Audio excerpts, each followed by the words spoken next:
اعوذ باللہ من الشیطان الرجیم بسم اللہ الرحمن الرحیم درود پاک اللہم صلی علی سیدنا محمد وعلی آل سیدنا و مولانا محمد وبارک وسلم وصلو علیہ. مل کے پڑھیے الصلاۃ والسلام علیک یا سیدی یا رسول اللہ، الصلاۃ والسلام علیک یا سیدی یا حبیب اللہ، الصلاۃ والسلام علیک یا سیدی یا نبی اللہ وعلی آلک واصحابک یا سیدی یا نور اللہ. وعن ابی موسیٰ قال قال رسول اللہ صلی اللہ علیہ وسلم مثل القلب کریشۃ بارض فلاۃ یقلبها الریاح ظہر البطن، رواہ احمد. روایت ہے حضرت ابو موسیٰ رضی اللہ تعالیٰ عنہ سے، آپ فرماتے ہیں فرمایا رسول کریم رحمت للعالمین صلی اللہ تعالیٰ علیہ وآلہ وصحبہ وسلم نے کہ دل کی مثال اس پر کی سی ہے جو میدانی زمین میں ہو، جسے ہوائیں ظاہر باطن الٹیں پلٹیں. یہ بہت مختصر سی حدیث ہے، لیکن اس کی تفصیل بہت زیادہ ہے. ہم کوشش تو کریں گے اس کو اختصار کے ساتھ بیان کریں، لیکن اس کو سمجھیے کہ حضرت ابو موسیٰ فرماتے ہیں کہ فرمایا رسول کریم صلی اللہ علیہ وسلم نے دل کی مثال اس پر کسی ہے جو میدانی زمین میں ہو، جسے ہوائیں ظاہر باطن الٹیں اور پلٹیں. آپ یاد رکھیں، میں پہلے بھی بتا چکا ہوں، انسان کا قلب یعنی دل ایک ایسی چیز ہے، اس کو عربی زبان میں قلب کہتے ہیں. دل کو قلب کا لفظ عربی زبان میں اس لیے استعمال کیا جاتا ہے کہ یہ بہت جلد بدل جاتا ہے، تبدیل ہو جاتا ہے. اس کے تبدیل ہونے کی کیفیت کو کہا جاتا ہے کہ قلب اس کو کہا جاتا ہے جو منقلب ہوتا ہے. منقلب ہونا یعنی اس کی کیفیت کا کچھ پتہ نہیں لگتا، آنے واحد میں اس کی کیفیت بدل جاتی ہے. اسی لیے اس کو قلب کہتے ہیں، یعنی الٹ پلٹ ہو جانے والی چیز، منقلب ہو جانے والی یعنی فوراً سے پہلے تبدیل ہو جانے والی چیز. تو حضور علیہ الصلوۃ والسلام نے ظاہری مثال دے کر سمجھایا، کیونکہ قلب باطن کی چیز ہے، اور آقا علیہ الصلوۃ والسلام نے اس کی مثال ظاہری چیز کی عطا فرمائی تاکہ ہم اس کو آسانی سے سمجھ لیں.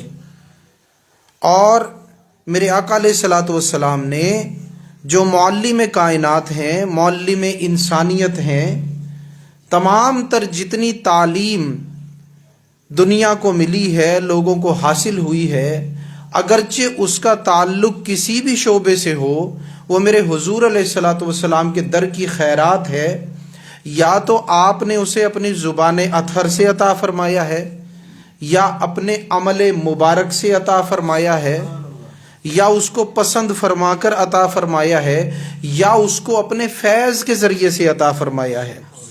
بہت سارے علوم ہیں دنیا میں کہ جو بظاہر محسوس ہوتا ہے کہ براہ راست حضور سے ان کا تعلق نہیں، لوگ سمجھتے ہیں، لیکن یہ بات غلط ہے.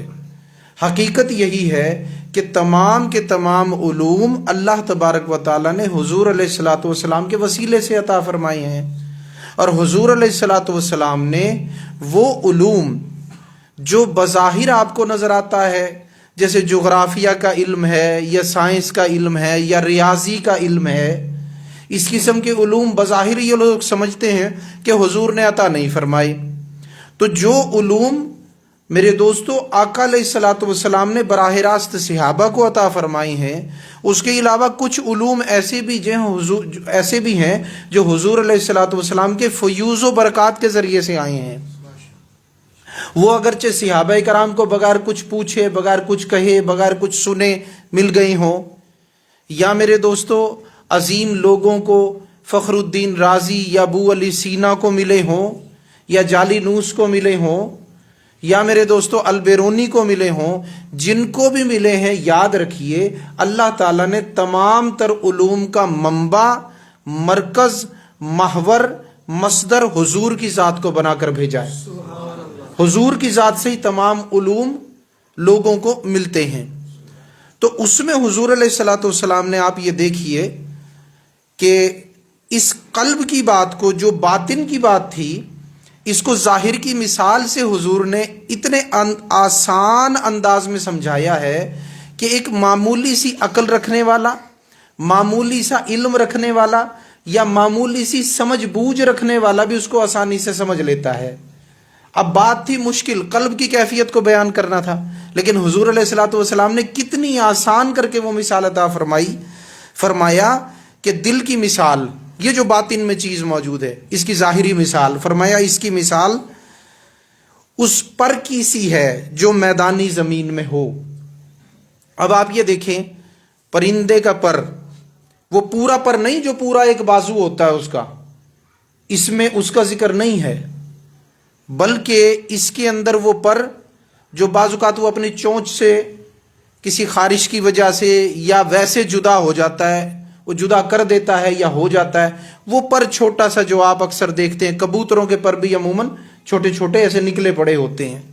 اب آپ کو معلوم ہے کہ اس کا وزن تو میرے دوستو ماشے بھی نہیں، رتیوں میں بھی نہیں تولا جا سکتا، رتیوں سے بھی کم وزن ہوتا ہے، بالکل گراموں سے بھی کم وزن ہوتا ہے۔ تو اب وہ پر جو ہے، جو بالکل ایک بے وزنی کسی کیفیت میں ہے، حضور نے فرمایا علیہ الصلوۃ والسلام، وہ ہو بھی کون سی زمین میں؟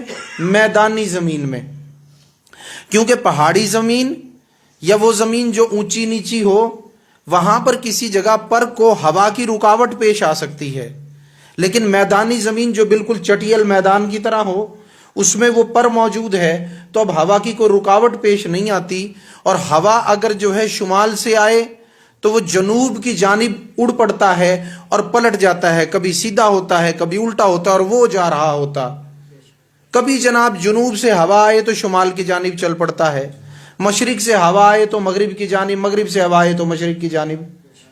تو اب آپ یہ دیکھیں کہ حضور علیہ الصلوۃ والسلام نے کتنی آسانی سے، کیسی پیاری مثال، آسان اور عام فہم، ایسی یعنی کہ بالکل آسان، کوئی مشکل نہیں، وہ مثال دے کے سمجھا دیا۔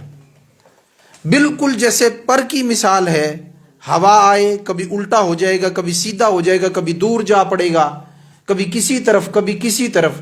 تو حضور علیہ الصلوۃ والسلام نے فرمایا دل کی مثال بالکل ایسی ہے، دل کی مثال بالکل ایسی ہے، اس بے وزن پر کی طرح، اس بے وزن پر کی طرح جو کبھی کسی طرف جا پڑتا ہے، کبھی کسی طرف جا پڑتا ہے، اور ساتھ ساتھ منقلب بھی ہوتا رہتا ہے، پلٹتا بھی رہتا ہے۔ تو یہ جو ہوائیں اس کو الٹ پلٹ کر دیتی ہیں، ہوائیں اس کو الٹ پلٹ کر دیتی ہیں، بالکل میرے دوستو اسی ہی طرح انسان کا قلب بدلتا رہتا ہے، تبدیل ہوتا رہتا ہے۔ اور یاد رکھیں، اب جو قلب تبدیل ہوتا ہے نا، اس کے اندر دو وجوہات ہوتی ہیں۔ دو وجوہات میں سے ایک وجہ کا تو کوئی حل نہیں ہے، صرف توبہ استغفار کر سکتے ہیں، اللہ کی عبادات میں زیادہ دل لگانے کی، یعنی کچھ بھی کریں، لیکن وہ جو ہے اس کا کما حقہ حل نہیں ہے۔ لیکن دوسری جو وجہ ہے اس کا حل ہے، جس وجہ کا حل نہیں وہ محض فضل ربی پر منحصر ہے، وہ ہے حکم کی وجہ سے دل کا بدل جانا۔ کس کی وجہ سے؟ حکم کی وجہ سے، حکم ربی آیا اور دل بدل گیا۔ وہ اگرچہ ہدایت کی طرف بدل جائے، گمراہی سے ہدایت کی جانب چلا جائے، یا ہدایت سے گمراہی کی جانب چلا جائے، اب میرے دوستو رب ہی چاہے تو یہ بدلے گا۔ ویسے تو سب ہی رب کی چاہت ہے، رب کی چاہتیں دو طرح سے ہوتی ہیں، ایک ہوتی ہیں بغیر اسباب کے، یہ وہ والی چاہت بیان کی ہے جو ہے بالکل بغیر اسباب کے، رب کی منشا میں آیا، دل کو بدل دیا۔ اسی لیے کہتے ہیں دل ہدایت پر رہتے ہوئے ہمیشہ دعا کرنی چاہیے کہ اللہ ہمارے قلوب کو، یعنی ہمیں، کیونکہ ہدایت یا گمراہی قلب سے شروع ہوتی ہے اور پھر وہ انسان کے جسم پر یا اس کے عملوں پر ظاہر ہوتی ہے، لیکن وہ گمراہی کہاں سے شروع ہوتی ہے؟ قلب سے، دل سے۔ ہدایت یا گمراہی کا مرکز دل ہے، یہ وہاں پہ وارد ہوتی ہے۔ تو وہ جو گمراہی یا ہدایت ڈائریکٹ رب کے حکم سے آتی ہے، اس کا حل کوئی نہیں ہے۔ فرمایا من یہدہ اللہ فلا مضل لہ، اللہ جسے ہدایت دے اسے گمراہ کرنے والا کوئی نہیں۔ اور فرمایا ومن یضللہ فلا ہادی لہ، اور جسے اللہ ہی گمراہ کر دے اب اس کو ہدایت دینے والا کوئی نہیں۔ تو اللہ جسے ہدایت دے گمراہ کرنے والا کوئی نہیں، اللہ جسے گمراہ کر دے اس کو ہدایت دینے والا کوئی نہیں۔ یہاں پہ ایک سوال پیدا ہو سکتا ہے، بھئی ہدایت والی بات تو سمجھ میں آتی ہے، لیکن اللہ تعالیٰ تو کسی پہ ظلم نہیں کرتا، اور یہ گمراہی اللہ دے دے تو یہ کیا ہے؟ ابہام رہ جاتا ہے۔ اس ابہام کو انشاءاللہ دور کرتے ہیں۔ اس ابہام کو ہم اس طرح سے دور کرتے ہیں کہ انسان سے بعض اوقات کوئی کام ایسا ہوتا ہے جو اللہ کی بارگاہ میں ناپسند ہوتا ہے اور انسان بے ہدایتہ ہو جاتا ہے، گمراہ ہو جاتا ہے۔ مثال کے طور پر انسان کفار کے گروہ میں جا کر مل جائے، نیک بھی ہے، نمازی بھی ہے، دیندار بھی ہے، داڑھی بھی رکھی ہے، دین پر عمل بھی کرتا ہے، لیکن کفار میں جا کر مل جائے اور وہاں پر جا کر کوئی ایسا عمل کرے، مثلا کفار کو کوئی مسلمانوں کی کمزوری بتانے کی کوشش کرے یا ان کی خوشامد کر کے مسلمانوں کا نقصان کرے، جیسے ہمارے ہاں بھی ملک میں بات کو زیادہ تو نہ کھولوں، یہی رواج پڑا ہوا ہے، وہاں جاتے ہیں، سمجھ گئے ہو؟ آ گیا ہوگا سمجھ میں، ٹھیک ہے نا جی؟ جب دل پہ چوٹیں لگی ہو تو سب کچھ سمجھ میں آ جاتا ہے، پوری قوم کو تو چوٹ لگی ہوئی ہے نا۔ وہاں جاتے ہیں، جا کر کہتے ہیں جی ہم سیکولر ہیں، وہ جو فلاں پارٹی ہے نا وہ دیندار ہے، وہ کہیں دین کو نافذ نہ کرتے، لہٰذا جی ہمیں سلیکٹ کرو۔ الیکٹ نہیں کیا؟ ہاں، تو سلیکشن ہوتی ہے نا، تو ہمارے والے بھی چلے جاتے ہیں، ہمیں سلیکٹ کرو، ہم زیادہ آپ کا کہا پورا کریں گے، ہم یہ کریں گے، فلاں کریں گے، ٹھیک ہے نا جی؟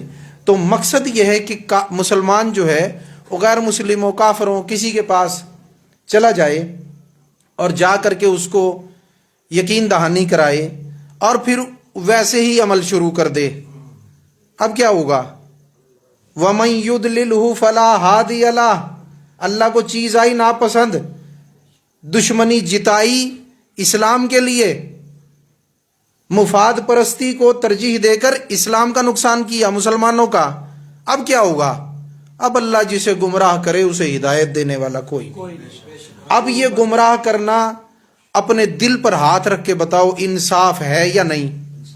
بلا شک و شبہ اس کا انصاف ہے، وہ کسی پر ظلم نہیں فرماتا، وہ ظلم سے پاک، وہ جبر سے پاک، وہ بے انصافی سے پاک، وہ وعدہ خلافی سے پاک، وہ جملہ عیوب و نقائص سے پاک ہے، اسی لیے ہم اسے سبحان کہتے ہیں۔ اب آپ نے کہا نا سبحان اللہ، اس کے معنی کیا ہے؟ اللہ پاک ہے۔ اب وہ پاک ہے کس چیز سے بھائی؟ ہر نقص سے، ہر عیب سے، ہر برائی سے، ہر کمی سے اور ہر کجی سے جو اس کے شان کے لائق نہیں ہے، اسے پاک ہے۔ بات سمجھ میں آئی آپ کے؟ تو ہدایت اور گمراہی ایک تو آتی ہے حکم سے، اس میں تو بس اللہ ہی بچائے، اسی لیے ربنا لا تزغ قلوبنا بعد اذ ہدیتنا وہب لنا من لدنک رحمہ انک انت الوہاب۔ اس دعا کو کثرت سے پڑھنا چاہیے تاکہ انسان اخیر وقت تک گمراہی سے بچتا رہے۔ بلکہ علماء صلحاء فرماتے ہیں جو اس دعا کی کثرت کرے اللہ مرتے وقت اس کو ایمان کے ساتھ دنیا سے لے جائے گا۔ اور اسی طرح ہم نے پچھلی حدیث میں دعا پڑھی، یا مقلب القلوب ثبت قلبی علی دینک، اے دلوں کو پھیرنے والے ہمارے دلوں کو اپنی ہدایت پر، اپنے دین پر ثابت رکھ۔ تو ان دو دعاؤں کی کثرت کریں تاکہ اللہ تعالیٰ گمراہی سے بچا دے، اور یہ جو معاملے الٹ پلٹ ہوتے ہیں ان سے انسان بچ جائے۔ تو ایک تو سمجھ لیں کہ حکم کا معاملہ ہے، گمراہی یا ہدایت کرنے، دل جو ہے وہ مثال پر کسی ہے جو میدانی زمین میں اس کو ہوائیں الٹ پلٹ کرتی ہیں، اور دوسرا وہ ہے جو اسباب کی وجہ سے ہوتا ہے۔ کس کی وجہ سے؟ اسباب کی وجہ سے، اور وہ وقتی ہوتا ہے۔ وہ کیا ہوتا ہے؟ وقتی۔ وہ جو وقتی ہوتا ہے نا، وہ جو وقتی ہوتا ہے، کچھ عرصے کے لیے، کچھ دنوں کے لیے، بعض اوقات کچھ منٹ کے لیے یا کچھ گھنٹوں کے لیے ہوتا ہے، اور اسی کے بارے میں حضور علیہ الصلوۃ والسلام نے یہ فرمایا، یعنی میدانی زمین میں ہو اور ہوائیں اسے پر پڑا ہوا ہے میدانی زمین، اور ہوائیں اسے کیا کریں؟ الٹے پلٹیں، ظاہر باطن الٹے پلٹیں، ٹھیک ہے نا۔ اب اس کی مثال میں آپ کو دیتا ہوں۔ مثال اس کی کیا ہے؟ بندہ نیک نمازی ہے اور نماز پڑھنے مسجد میں گیا، مسجد میں جا کر کے جب اللہ تعالیٰ کی حمد و ثنا کو بیان کیا، اس کو سجدے کیے، اس کو رکوع کیے، نماز پوری کی، پھر دل لگا کے اس سے دعا کی۔ اب دل جو ہے ایمان کے عروج پہ ہے، کمال پہ ہے، اللہ کا ڈر بھی ہے، تقوی دل میں آیا ہوا ہے۔ اب مسجد کے دروازے سے باہر نکلا، جیسے مسجد کے دروازے سے باہر نکلا بازار شروع ہو گیا، بازار میں گانے چل رہے ہیں، اس کے کان میں پڑے۔ جب اس کے کان میں پڑے تو ایک دم یوں کیفیت بدلی، اور وہ تقوی، وہ پرہیزگاری، وہ نیکی کا جذبہ، وہ نماز کے اندر ایک حلاوت و محبت کی کیفیت، وہ ایک ذائقہ، وہ سب ایک دم ختم ہو گیا۔ ایک دم جناب شیطانیت نے، نفسانیت نے اس پہ غلبہ کر لیا۔ گانوں کی آواز کان میں پڑی، یا نکلا مسجد سے، آگے کہیں بد نظری پیش آ گئی، اسی لیے فرمایا نظر کی حفاظت کیا کرو۔ اور صرف نظر کی نہیں، یاد رکھو جسم کے سارے اعضاء کی حفاظت کرنی چاہیے۔ آنکھوں کی حفاظت خاص طور پر کرنی چاہیے، کیونکہ آنکھیں، مجدد الفسانی رحمۃ اللہ علیہ اپنے مکتوبات شریف میں فرماتے ہیں، آنکھیں دل کا دروازہ ہیں۔ ان آنکھوں سے جو ہم دیکھتے ہیں نا، وہ دل میں داخل ہو جاتا ہے، یعنی اس کی تاثیر ہمارے قلب پہ آ جاتی ہے۔ تو لیکن یہ تو آنکھیں دل کا دروازہ ہے نا، ویسے اعضاء میں سے ہر عضو دل پر اثر ڈالتا ہے اپنا۔ آنکھوں سے اثر دل تک پہنچتا ہے، کانوں سے سنی ہوئی چیز کا اثر دل تک پہنچتا ہے میرے دوستو۔ اسی طرح ہاتھوں کی حرکات دل پر اثر انداز ہوتی ہے، پیروں کے چلنے کی ڈائریکشن جا کس طرف رہا ہے۔ اگر مسجد کا راستہ ہے، ہر قدم پر قلب نرمی کی جانب، نیکی کی جانب، محبت کی جانب، اور اگر دنیا داری کے راستے پر، یعنی گناہوں کے راستے پر، کسی سینما تھیٹر کے راستے پر، کسی میرے دوستوں جو ہے وہ برے کام کے راستے پر، کسی برے دوستوں کی مجلس کے راستے پر، کسی ایسی شادی کے راستے پر جہاں گانے ہو رہے ہیں اور اس پروگرام میں جا رہا ہے، معاشرتی برائیوں کی نشاندہی کر رہا ہوں، تو اس قسم کی جو چیزیں جب وہاں کو جا رہا ہے تو ہر قدم پر کیفیت بدلتے بدلتے وہاں تک پہنچتے پہنچتے بالآخر جیسے لوگ وہاں بیٹھے ہیں ویسا ہی ہو جاتا ہے، ویسا ہی ہو جاتا ہے، ٹھیک ہے نا۔ تو میرے دوستو، اب یہ جو کیفیت ہے یہ کیا ہے؟ یوں سمجھ لیں کہ یہ جو گانوں کی آواز یا بد نظری یا میرے دوستو بری صحبت و سنگت، برے دوست، برا ماحول، اب یہ یوں سمجھ لیں کہ یہ ہوائیں ہیں۔ جیسے فرمایا باطن میدان چٹیل ہے، پر پڑا ہوا ہے، اور اب ہوا چلتی ہے، الٹا کر دیتی ہے اس کو، ٹھیک ہے نا جی۔ اور میرے دوستو، اگر ہوا چلے، مثال کے طور پر کسی بزرگ اللہ والے کی صحبت و سنگت نصیب آ جائے، سبحان اللہ، مسجد کا نیک ماحول نصیب آ جائے، کسی امام صاحب کی، بزرگ کی، پیر صاحب کی تقریر یا بیان یا ان کی واعظ و نصیحت سنیں، تو یہ سمجھ لیں کہ ایک ہوا ادھر سے چل رہی ہے جو اس کو سیدھا کرتی ہے، ایک ہوا ادھر سے چل رہی ہے جو اسے الٹا کرتی ہے۔ کبھی وہ نیکی والی سائیڈ کی ہوا غالب آتی ہے تو یہ پرندے کے پر کی مثال، یہ دل سیدھا ہو جاتا ہے، کبھی وہ والی ہوا غالب آتی ہے تو یہ الٹا ہو جاتا ہے. اور حضور علیہ الصلوۃ والسلام نے جو اس میں مثال بیان فرمائی ہے اس سے ہمیں پتہ چل رہا ہے کہ یہ دونوں عمل مسلسل ہوتے رہتے ہیں کسی بھی انسان کے ساتھ. یہ دونوں عمل مسلسل ہوتے رہتے ہیں. کبھی برائی کی ہوا وہ غالب آتی ہے, کبھی نیکی کی ہوا غالب آتی ہے, کبھی یہ پر کی مثال دل سیدھا ہو جاتا ہے, کبھی الٹا ہو جاتا ہے. یہی کیفیت, وقتی کیفیت میں نے بتایا نا آپ کو, یہ چلتی رہتی ہے. ٹھیک ہے نا جی, یہ چلتی رہتی ہے. اب حضرت جو ہیں مفتی احمد یار نعیمی رحمۃ اللہ علیہ اس حدیث کی شرح میں صرف انہوں نے 2 لائنیں لکھی ہیں, وہ میں آپ کو پڑھ کے سنا دیتا ہوں. انہوں نے فرمایا دل گویا پتا ہے, دنیا بڑا میدان, اور صحبتیں تیز ہوائیں. ٹھیک ہے نا, ابھی تو جو بیان کیا نا وہ اپنی طرف سے میں نے اس کو بیان کیا. صحبتیں تیز ہوائیں, اگر یہ پتا کسی بھاری پتھر کے نیچے آ جائے تو ہواؤں کی زد سے محفوظ رہتا ہے, ہواؤں کی زد سے محفوظ ہو جاتا ہے. اب آپ نے پتے کی مثال بیان فرمائی کیونکہ پتا بھی ہلکا سا ہوتا ہے اور پر بھی ہلکا سا ہوتا ہے. ہم یہ سمجھتے ہیں کہ پتا ہو یا پر ہو, اگر کسی بھاری چیز کے نیچے آ جائے, کسی بھاری چیز کے نیچے آ جائے, سیدھا ہو کر کے اوپر سے کوئی چیز رکھ دی, اب جتنی بھی ہوائیں چلیں اب نہیں اڑتا, اب پلٹتا نہیں, اب اپنی جگہ پہ کھڑا ہے.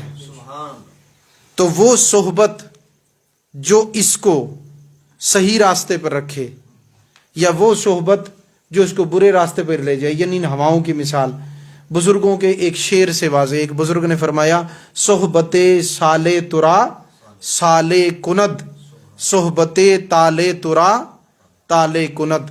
فرمایا نیک کی صحبت, نیکوں کی صحبت انسان کو نیک بناتی ہے, بروں کی صحبت انسان کو برا بناتی ہے. بے شک بروں کی صحبت برا بناتی ہے اور بے شک نیکوں کی صحبت نیک بناتی ہے. نیکوں کی جتنی بھی صحبتیں ہیں, والدین نیک ہوں ان کی اچھی صحبت, امام مسجد کی صحبت, نیک دوستوں کی صحبت, ساری صحبتوں کی ہی بڑی قدر و قیمت ہے جو نیک صحبتیں ہیں. ٹھیک ہے نا جی. یہ جو آپ موبائل میں ہینڈ فری لگا کے نعت سنتے ہیں نا, یہ بھی ایک صحبت ہے, نیکی کی صحبت. یہ جو ہینڈ فری لگا کے آپ فقیر درس حدیث دے رہا ہے, آپ درس حدیث سنتے ہیں یا بیان سنتے ہیں, یہ بھی ایک نیک صحبت ہے. لیکن یہ ساری صحبتیں ان کے بڑی قدر و منزلت ہے, بہت ان کی قدر ہے, اللہ کے ہاں بڑا ثواب ہے.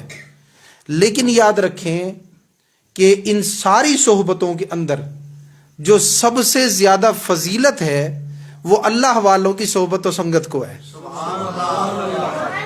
یہ ایک ایسی صحبت و سنگت ہے کہ جب یہ پر سیدھا ہوا ہے, الٹا بھی ہے تو یہ اس کو سیدھا کر سکتے ہیں, اللہ نے ان کو طاقت دی ہے. یہ اس پر کو سیدھا کر کے اور اپنی ولایت کا, اپنی محبت کا, اپنے فیض کا وزن ڈال دیتے ہیں. سمجھ لو پر پہ آ گیا پتھر, اب ہوائیں جتنی بھی چلیں اب نہیں پلٹ سکتا.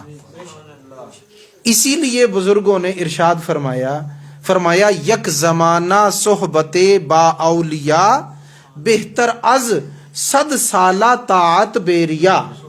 فرمایا اللہ والوں کی صحبت و سنگت میں, ان کے قرب میں گزارا ہوا ایک لمحہ, فرمایا سینکڑوں سال کی, 100 سالہ 100 سال کی ریاضت. لیکن بزرگوں نے اس کو سینکڑوں کا لفظ دیا, فرمایا سینکڑوں سال کی بے ریا عبادت سے بہتر ہے. یعنی ایک لمحے کی فضیلت سینکڑوں سال کی وہ عبادت جو دکھاوے سے پاک ہے اس پر بھاری ہے. ٹھیک ہے نا. اور حضرت باہو صاحب رحمۃ اللہ علیہ اپنی کتاب شمس العارفین میں آپ ارشاد فرماتے ہیں کہ انسان عبادت کر کر کے اگرچہ اس کی پیٹھ کبڑی ہو جائے, میں عبادت کی نفی نہیں کر رہا ہوں, یہ یاد رکھنا, کیونکہ حدیث کا موضوع یہ ہے, میں اپنے موضوع پر چل رہا ہوں. عبادت والی حدیثیں آتی ہیں, ہم ان کی فضیلتیں بیان کرتے ہیں. بات آپ کو سمجھ میں آ رہی ہے نا. اس سے مراد عبادت کی کاٹ کرنا نہیں ہے, عبادت تو کرنی ہی کرنی ہے. 5 وقت کی نماز تو وہ تو فرض ہے. ٹھیک ہے نا جی. نفلی عبادت کے بارے میں بزرگ فرما رہے ہیں کہ 100 سالوں کے نوافل ہوں انسان کے, اس سے مرشد کی صحبت, اللہ والے کی صحبت و سنگت وہ بہتر ہے. ایک لمحے کا ثواب بھی زیادہ، فضیلت بھی زیادہ۔ تو میرے دوستو، میں عرض کیا کر رہا تھا کہ جی ہاں، حضرت سلطان باؤ رحمۃ اللہ علیہ آپ فرماتے ہیں کہ انسان عبادت کر کر کے اس کی پیٹھ کبڑی ہو جائے، اور فرمایا مجاہدہ کر کر کے، عبادت اور مجاہدہ دو الگ الگ چیزیں ہیں، عبادت کر کر کے اس کی پیٹھ کبڑی ہو جائے، یعنی رکوع کرے، سجدے کرے، اور اتنا زیادہ کرے کہ بالآخر بڑھاپے میں اس کی ہڈیاں کبڑی ہو کے اس کی پیٹھ جھک جائے۔ اور فرمایا کہ انسان جو ہے اتنا مجاہدہ کرے، یعنی کھانے کا پرہیز، پینے کا پرہیز، کم کھانا، کم پینا، کم سونا، کم بولنا، مخلوق سے کنارہ کش ہونا، مجاہدات کو اختیار کرے۔ فرمایا یہ ساری چیزیں اختیار کر کے اگرچہ وہ بال کی طرح باریک بھی ہو جائے، فرمایا اس میں سے نفاق پھر بھی نہیں جاتا۔ اگر نفاق جاتا ہے تو اللہ والوں کی صحبت و سنگت سے جاتا ہے۔ بات آپ کو سمجھ میں آئی؟ تو مقصد کہنے کا یہ ہے، عبادت کا بلا شک و شبہ اپنا مقام ہے، نوافل کثرت سے پڑھنے کا، چاشت، توابین، اشراق۔ تھوڑا آگے آگے آ جائیں، درود پاک پڑھتے ہوئے تھوڑا تھوڑا آگے آ جائیں۔ اللہم صلی اللہ علیہ وسلم۔ چاشت، اوابین، اشراق، ٹھیک ہے نا جی، تہجد بڑا مقام ہے، بڑا ثواب ہے، یہ بھی کریں، لیکن بہت زیادہ ضروری چیز جو ہے وہ کیا ہے؟ اللہ والوں کی، صالحین کی صحبت و سنگت، ان کے پاس آنا جانا، ان کے احکام کو سننا، ان کے ملفوظات سے استفادہ کرنا، ان کے بتائے ہوئے طریقے سے عبادت کرنا، ان کے بتائے ہوئے طریقے سے ذکر کرنا، ان کی تابعداری کرنا، ان کے کہے پر عمل کرنا۔ یہ پھر کیا ہو جاتا ہے میرے دوستو؟ جیسے پر پہ آ گیا پتھر، اب ہوائیں جتنی بھی چلیں، جو کچھ بھی ہو، لیکن میرے دوستو اس کو پلٹ نہیں سکتی، ٹھیک ہے نا جی۔ تو آپ نے بھی یہی بات یہاں پر لکھی، فرمایا کہ دل گویا پتہ ہے، دنیا بڑا میدان جہاں پر ہم آئے ہیں، اور صحبتیں تیز ہوائیں، اگر یہ پتہ کسی بھاری پتھر کے نیچے آ جائے تو ہواؤں کی زد سے محفوظ رہتا ہے۔ فرمایا اگرچہ ہم گناہگار ہیں، لیکن ہم گناہگار کسی شیخ کی پناہ میں آ جائیں، یعنی ان کی صحبت میں آ جائیں، کسی شیخ کی پناہ میں آ جائیں، تو فرمایا انشاءاللہ بے دینی سے محفوظ رہیں گے، انشاءاللہ بے دینی سے محفوظ رہیں گے۔ تو یہ بزرگوں کی جو صحبت و سنگت ہے نا، یہ بڑے بڑے سخت لوگوں کو تبدیل کر کے رکھ دیتی ہے۔ مجھے اس موقع پہ اس بات کے ثبوت میں کہ اللہ والوں کی صحبت و سنگت جو ہے وہ بڑے بڑے سخت لوگوں کو تبدیل کر کے رکھ دیتی ہے، مجھے فی الفوری ایک واقعہ یاد آ گیا، پہلے سے یاد نہیں کیا ہوا۔ میں عموماً درس دیتا ہوں تو پہلے سے اس کو یاد نہیں کرتا ہوتا، بس آتا جاتا ہے اور میں اس کو آپ کے سامنے پڑھتا جاتا ہوں، بولتا جاتا ہوں۔ تو ذرا تھوڑا اور آگے ہو جائے، اور آگے ہوں، تھوڑا ذرا جگہ دیں آنے والوں کو۔ تو واقعہ جو فی الفور یاد آیا وہ یہ ہے کہ سندھ کے اندر ایک ڈاکوؤں کا قبیلہ تھا، یعنی ایک تو یہ ہوتا ہے نا بھائی ڈاکو اکٹھے ہو کے گروہ بن گیا، میں گروہ کی بات نہیں کر رہا ہوں، میں کس کی بات کر رہا ہوں؟ ڈاکوؤں کا قبیلہ، یعنی بڑے چھوٹے سارے ہی ڈاکو، پیشہ ور ڈاکو، پیشہ ان کا کیا ہے؟ ڈاکے مارنا، ٹھیک ہے نا جی۔ اس کو سندھ کہتے ہیں، سندھی جو ہے نا وہ ڈاکو کہتے ہیں دھاڑیل، تو وہ دھاڑیلوں کا قبیلہ پورا، چھوٹے بڑے سارے ڈاکو، جو جوان ہوتا ہے اسی کے ہاتھ میں 12 بور پکڑا دی جاتی، پرانے وقتوں کی بات، ٹھیک ہے نا، 2 نالی پکڑا دی جاتی ہے، بھائی تیرا کام ہے، دادے بھی ڈاکے مارتے تھے، باپ بھی ڈاکے مارتے تھے، اب تو بھی ڈاکے ہی مارے گا۔ تو ڈاکوؤں کا گروہ نہیں، ڈاکوؤں کا تھا قبیلہ، قبیلے کے اندر عورتیں ہوتی ہیں، اور عورتیں کوئی کم ہوتی ہیں ڈاکوؤں سے، جو ڈاکوؤں کی عورتیں ہوں، یا بچے، وہ کہتے ہیں جی بڑے میاں چھوٹے میاں، ٹھیک ہے نا جی۔ تو مقصد یہ وہ تھا سارا ڈاکوؤں کا قبیلہ، فی الفور جو بات یاد آئی، اور وہ سندھ کی کسی جگہ کے رہنے والے تھے۔ ان ڈاکوؤں میں سے کسی کو ایک نوجوان تھا، ظاہری بات ہے وہ بھی ڈاکے مارتا تھا، اس نوجوان کو جو 20-22 سال کا تھا، اس کو کسی نے حضرت عبدالغفار نقشبندی لاڑکانہ شریف والے المعروف پیر میٹھا رحمت اللہ علیہ، ہر جگہ پہ جو خلفاء ہیں نا ان کے وہ پیر میٹھا کہلاتے ہیں، لیکن جو اصل پیر میٹھا ہے نا وہ کون ہے؟ حضرت عبدالغفار نقشبندی لاڑکانہ شریف والے۔ میں درس حدیث سے باہر نہیں جا رہا ہوں،